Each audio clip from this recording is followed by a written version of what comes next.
जय श्री कृष्णा। राधे राधे दोस्तों भक्ति करना, ठाकुर जी की नित्य सेवा करना, लड्डू गोपाल से प्रेम करना क्या दिखावा होता है? क्या अगर कोई भक्त अपने 24 घंटे में से 24 मिनट अपने ठाकुर जी को देता है, ठाकुर जी को स्नान करवाते हैं, उनका श्रृंगार करते हैं, बाल गोपाल के लिए भोग बनाते हैं, तो क्या उनका ऐसा करना लोगों के सामने दिखावा होता है?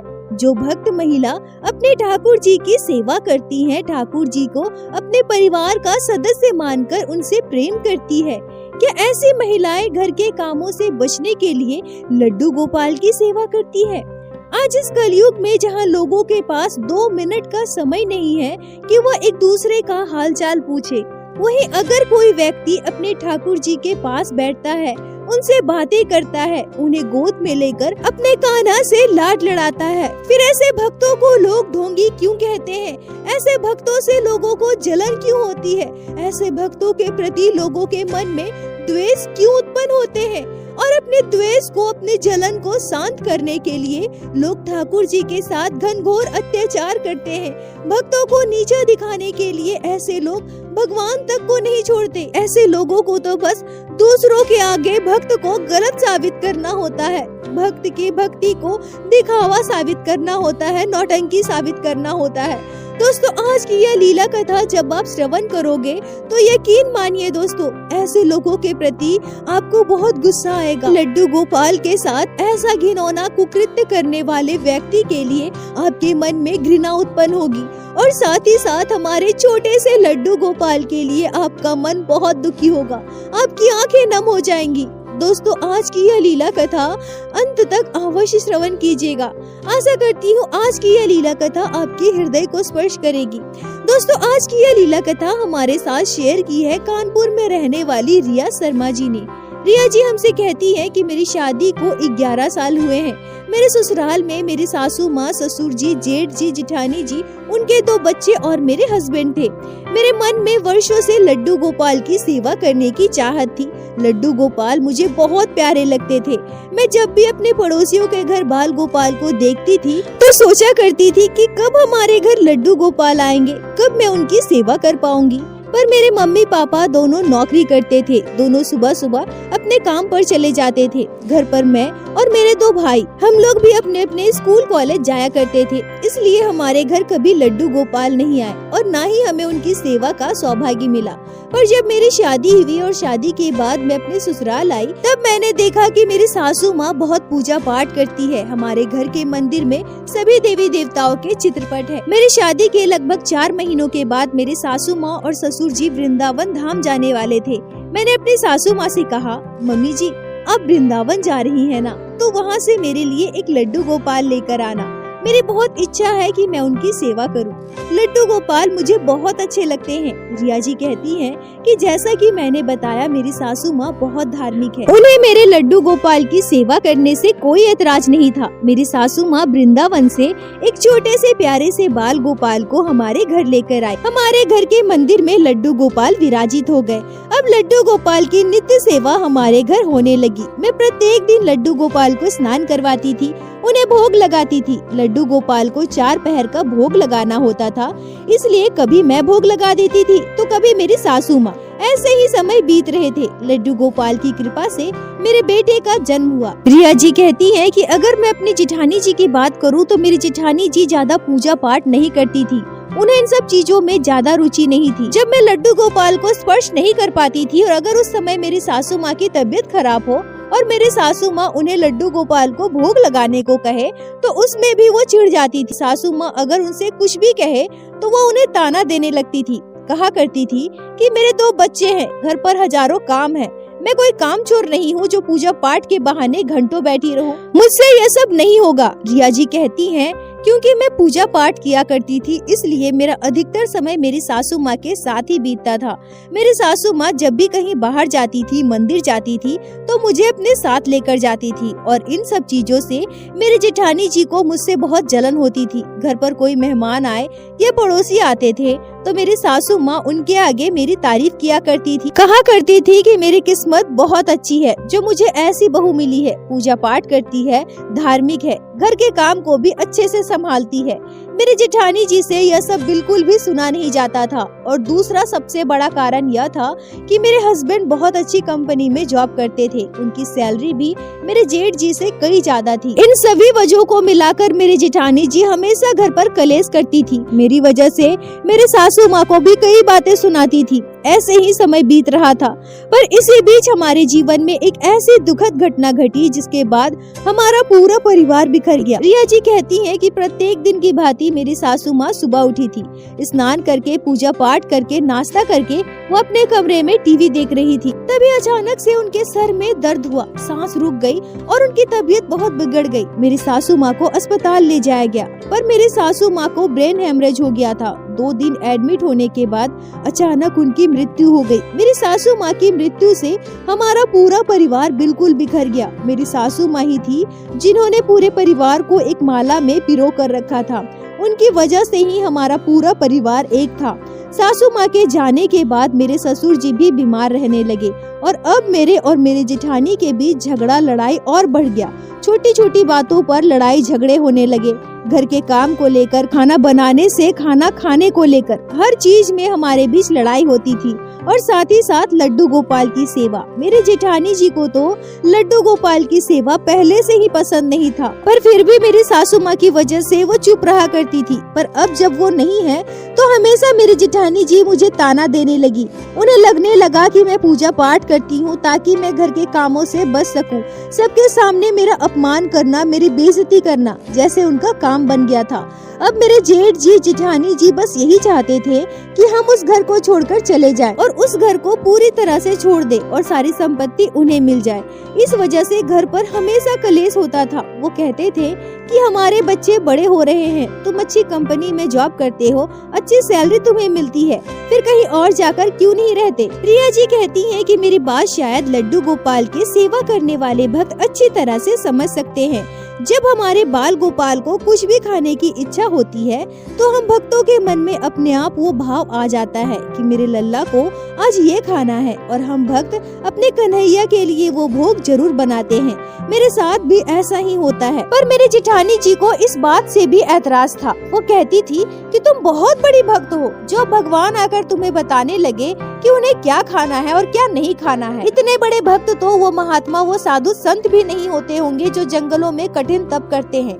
तुम्हें तो मानना पड़ेगा। बस काम से बचने के लिए भगवान की मूर्ति लेकर बैठ जाती हो और सोचती हो कि बहुत बड़ी भक्त हूँ, भगवान मुझसे बात कर रहे हैं। छी छी छी, भगवान के लिए इतना झूठ बोलना, तुम्हें शर्म नहीं आती। प्रिया जी कहती हैं कि ऐसे ही न जाने कितने ताने मेरी जेठानी जी मुझे दिया करती थी। एक दिन की बात है, घर पर थोड़ी सी दही रखी हुई थी। मेरे मन में अचानक से यह भाव आया कि मेरे लड्डू गोपाल को दही बड़े खाने हैं। यह भाव मेरे मन में आते ही मैं उठकर अपने लड्डू गोपाल के लिए थोड़े से दही बड़े बना दिए और अपने बाल गोपाल को भोग लगा दिया। मेरी जेठानी जी दोपहर को जब अपने बच्चे का खाना लेने के लिए किचन में आती है तो वो दही ढूंढने लगती है। मैंने उनसे कहा कि दीदी, मैंने दही का तो दही बड़ा बना लिया, लड्डू गोपाल को भोग लगा दिया।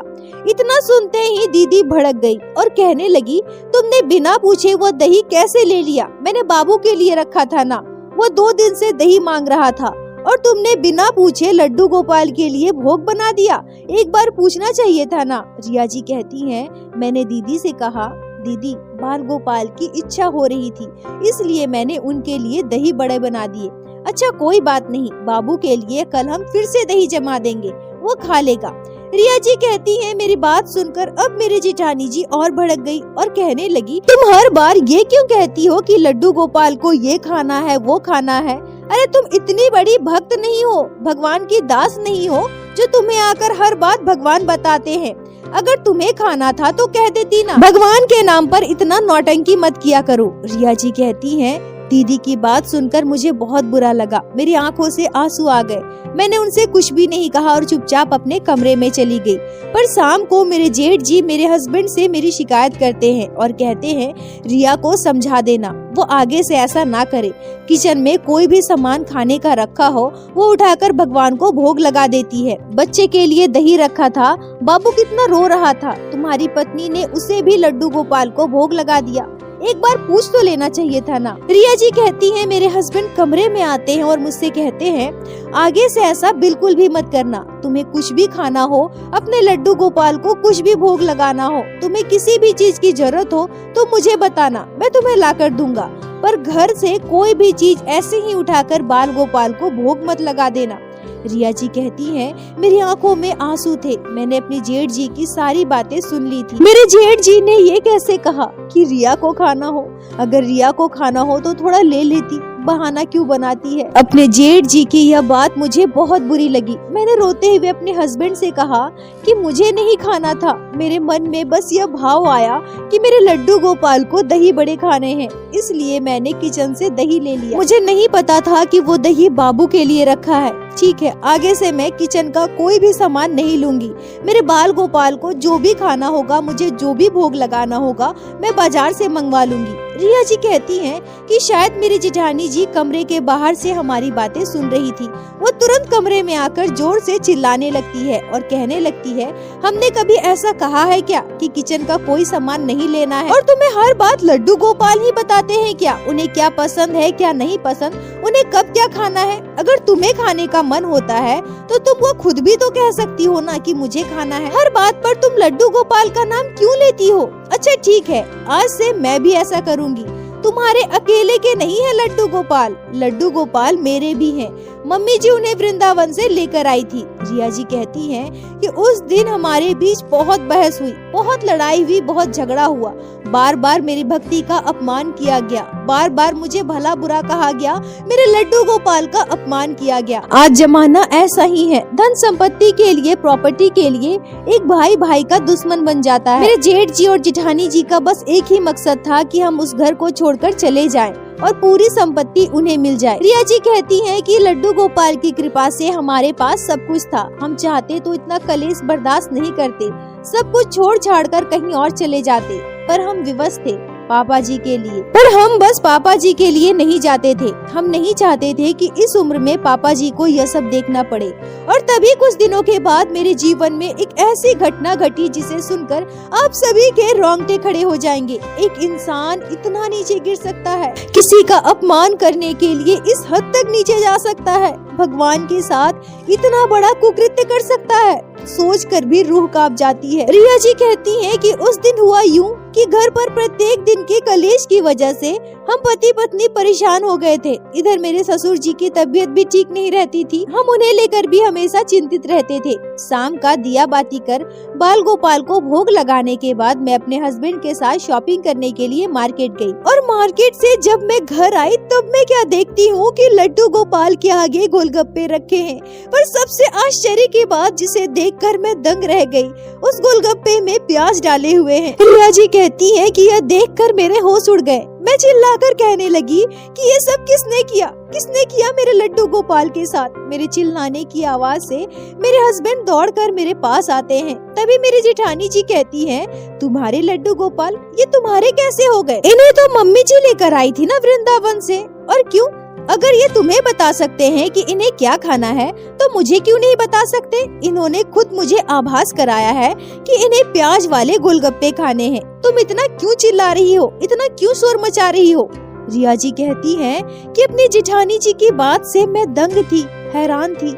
लड्डू गोपाल ने स्वयं कहा कि उन्हें प्याज वाले गोलगप्पे खाने हैं। मुझे बहुत गुस्सा आया, मेरी आंखों से आंसू बह रहे थे। मैं पागलों की तरह गोलगप्पे का प्लेट उठाकर जमीन पर पटक देती हूँ, सारा सामान इधर उधर फेंक देती हूँ और अपने बाल गोपाल को गोद में उठा लेती हूँ। ऐसा लग रहा था मानो मेरे बाल गोपाल का श्रीमुख उदास हो चुका है।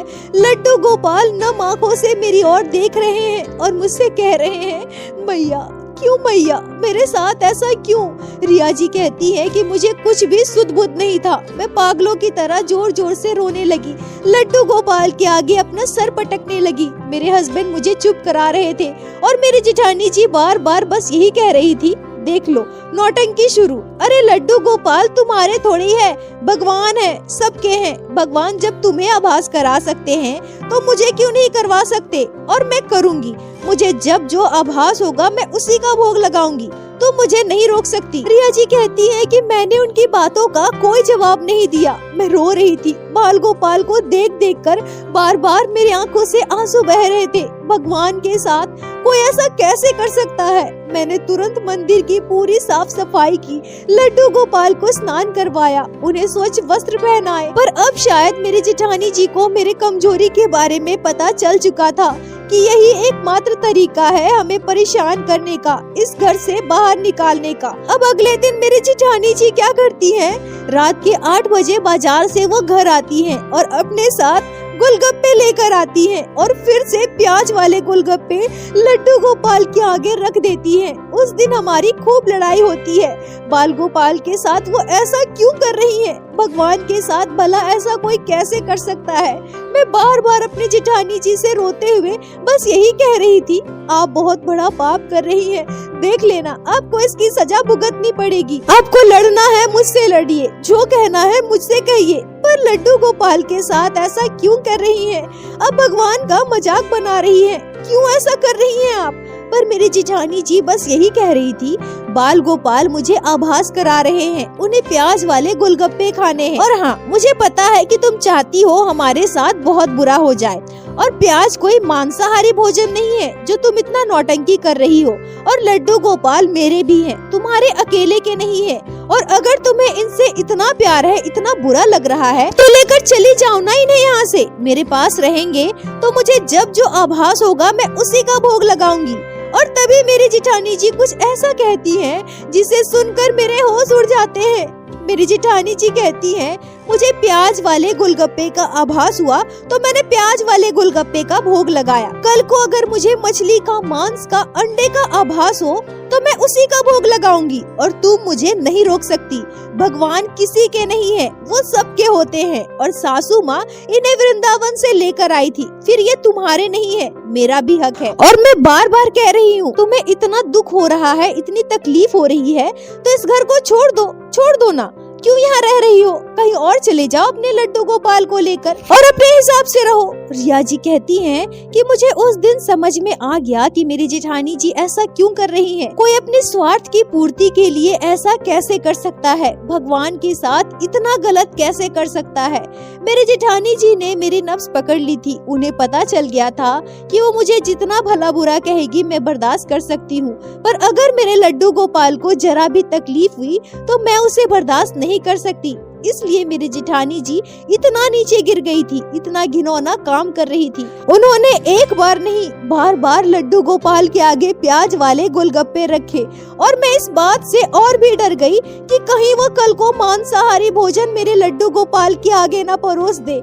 ऐसी स्थिति में मैं क्या करूँगी? शायद मैं उसे सह न पाऊँ और मैं जिंदा न रहूँ। रिया जी कहती हैं कि उसी दिन मैंने अपने हस्बैंड से कह दिया कि अगर आप मुझे कहीं और ले जाकर रख सकते हैं तो लेकर चलिए, नहीं तो मैं खुद इस घर से निकल जाऊंगी, भीख मांगूंगी, स्टेशन पर रहूंगी, पर अपने बाल गोपाल के साथ ऐसी बर्बरता बर्दाश्त नहीं करूंगी। मेरे कान्हा के साथ कोई ऐसा करे यह मैं कभी नहीं सह सकती। और बात रही मेरे ससुर जी की, तो वैसे भी मेरी जेठानी जी मेरे ससुर का ध्यान नहीं रखती थी।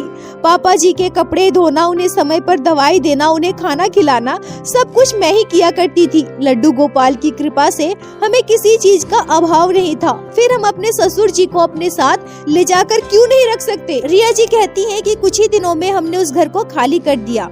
मेरे हस्बैंड ने एक फ्लैट लिया जहां मैं, मेरा बेटा, मेरे हस्बैंड और मेरे ससुर जी मेरे बाल गोपाल के साथ रहते हैं। लड्डू गोपाल ने हमें सब कुछ दिया है और अब हमें उस संपत्ति में से कुछ भी हिस्सा नहीं चाहिए। हम कुछ भी नहीं लेंगे, ना वो घर लेंगे, ना प्रॉपर्टी लेंगे। मेरे हस्बैंड इतने सक्षम है कि हम सब कुछ खुद से बना सके।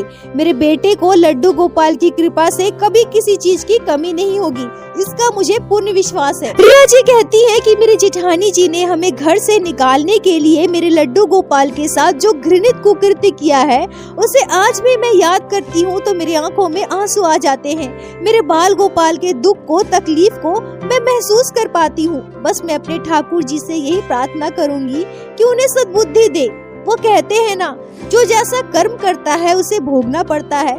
पर इतना कुछ होने के बाद भी मैं अपने लड्डू गोपाल से बस यही प्रार्थना करती हूँ कि हे ठाकुर जी, उन्हें सद्बुद्धि दीजिए, उन्हें भक्ति की मार्ग पर लेकर आइए और उन्होंने जो भी किया है उसके कर्मों की सजा उनके बच्चों को कभी मत देना। रिया जी, आपका बहुत बहुत धन्यवाद जो आपने लड्डू गोपाल के इस हृदय विदारक घटना को हमारे साथ शेयर की, जिसे मैं हमारे चैनल के माध्यम से बाकी सारे भक्तों तक पहुंचा सकी। अपना साथ और प्यार ऐसे ही बनाए रखें। दोस्तों, यह घटना बहुत ही दुखद और हृदय विदारक है। धन संपत्ति का लालच आज इंसान को किस हद तक गिरा रहा है, जो वो सही गलत में फर्क नहीं कर पा रहा, पाप पुण्य में फर्क नहीं कर पा रहा। ठाकुर जी ऐसे लोगों को सद्बुद्धि दे।